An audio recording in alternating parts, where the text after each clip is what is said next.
नमस्कार, स्वागत है आपका हमारे चैनल स्टडी ऐप में। आज हम पढ़ने जा रहे हैं दादी माँ का भाग 2। ठीक है, कल हमने पढ़ा था भाग 1 दादी माँ चैप्टर। इसके लेखक हैं शिव प्रसाद सिंह। उसी को हम आगे पढ़ेंगे आज। दिन में चादर लपेटे सोया था। लेखक कहता है कि दिन में चादर लपेटे सोया था। दादी माँ आई, शायद नहाकर आई थीं उसी झाग वाले जल में। पतले दुबले स्नेह सने शरीर पर सफ़ेद किनारीहीन धोती, सन से सफ़ेद बालों के सिरों पर सद्य टपकते हुए जल की शीतलता। आते ही उन्होंने सर पेट छुए, आंचल की गांठ खोल किसी अदृश्य शक्तिधारी के चबूतरे की मिट्टी मुँह में डाली, माथे पर लगाई। दिन रात चारपाई के पास बैठी रहती। कभी पंखा झलती, कभी जलते हुए हाथ पैर कपड़े से सहलाती। तो लेखक क्या कह रहा है? दिन में चादर लपेटे सोया था। दादी माँ आई, शायद नहाकर आई थी उसी झाग वाले पानी में जिसमें कभी छोटे में लेखक नहाया करते थे। दुबले पतले स्नेह सने शरीर पर सफ़ेद किनारीहीन धोती। दादी माँ एकदम दुबली पतली थी और बिना किनारी वाली सफ़ेद धोती पहनती थी। ठीक है। सन के सफ़ेद बालों के सिरों पर सद्य टपकते हुए जल की शीतलता। सन से सफ़ेद, जो एक जूट होता है, जूट के सफ़ेद कलर के धागे होते हैं, ऐसे दादी माँ के बाल थे। सन से सफ़ेद बालों से के सिरों से सद्य टपकते हुए जल की शीतलता। उनके सिरों से ये जो रहती ना लटें, इन पे जो पानी टपक रहा था बूंद बूंद से, शीतलता, टपकते हुए जल की शीतलता। आते ही उन्होंने सर पेट छुए, आंचल की गांठ खोल किसी अदृश्य शक्तिधारी के चबूतरे की मिट्टी मुँह में डाली। मतलब कुछ भी ऐसा रहता था कि भभूत टाइप की उनने उठाई चबूतरे से और मिट्टी उसके मुंह में डाल दी, जो बीमार था बच्चा। माथे पर लगाई, मुंह में डाल दी और माथे पर लगाई। दिन रात चारपाई के पास बैठी रहती थी। कभी पंखा झलती, कभी जलते हुए हाथ पैर कपड़े से सहलाती। पंखा झलती मतलब वहीं बैठ के चारपाई के पास पंखा हिलाती, जिससे हल्की हल्की हवा लगती रहे, क्योंकि बुखार में पसीना भी आता है, कभी गर्मी लगती, कभी ठंड लगती है।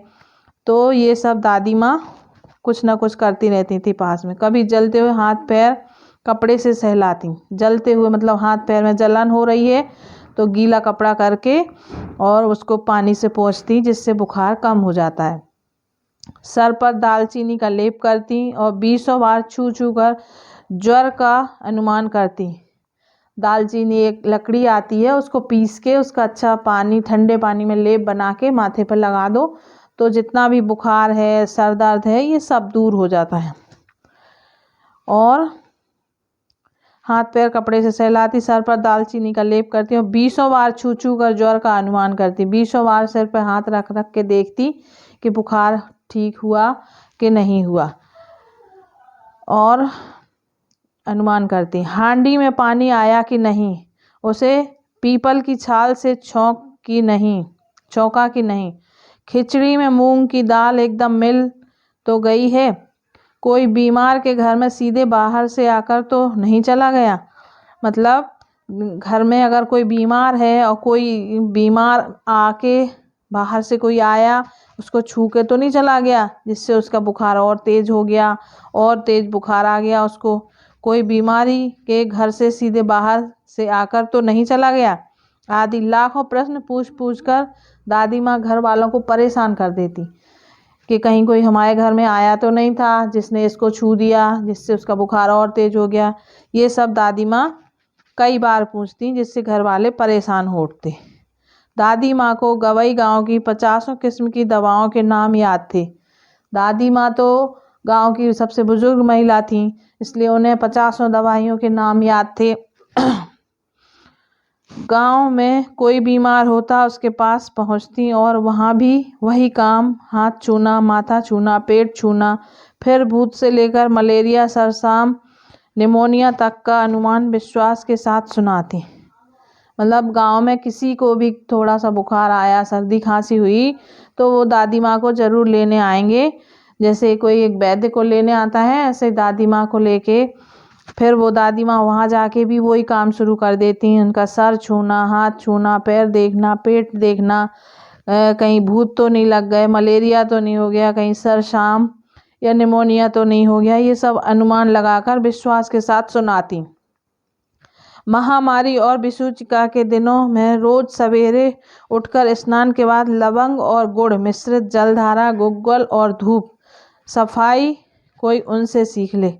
लवंग मतलब लौंग और गुड़ से मिश्रित जलधारा, लौंग और गुड़ से मिश्रित पानी बनाती और फिर वो बीमार के ऊपर जलधारा छोड़ती। गुग्गल और धूप, ये इसका लोबान एक गुग्गल टाइप का आता है, लोबान के साथ उसका धुआं उतारती बच्चे के ऊपर से कि कहीं कोई बुरी हवा या कोई भी वो तो नहीं आ गए, तो जिससे वो सब दूर हो जाते। सफाई कोई उनसे सीख ले। दवा में देर होती, मिश्री या शहद खत्म हो जाता, चादर या गिलाफ नहीं बदले जाते तो जैसे पागल हो जाते।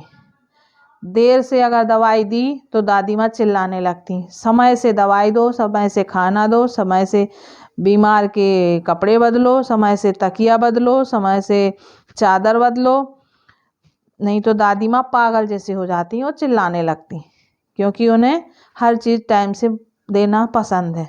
बुखार तो मुझे अब भी आता है, नौकर पानी दे जाता है, मेष महाराज अपने मन से पकाकर खिचड़ी या साबू डॉक्टर साहब आकर नाड़ी देख जाते हैं और कुनैन मिक्सचर की शीशी की तिताई के डर से बुखार भाग भी जाता, पर ना जाने क्यों ऐसे बुखार को बुलाने का जी नहीं होता। जैसा लेखक पहले उसको जब बुखार आता था और उसकी माँ दादी माँ उसकी देखभाल करती थी, वैसा उसको अब बुखार आता है तो उसको मज़ा नहीं आता है ना, उसका मन होता है कि ऐसा बुखार ये क्यों आया है। उसे तो वो पहले वाला बुखार ही अच्छा लगता था, जब वो झाग भरे गंध भरे पानी में नहा कर आता था और हल्का हल्का ज्वर चढ़ जाता था, फिर दादी माँ उसकी देखभाल करती थी, वही बुखार उसको अच्छा लगता था लेखक को। लेकिन ये वाला बुखार उसे बिल्कुल भी पसंद नहीं। तो आपको हमारा ये पसंद आया होगा पाठ।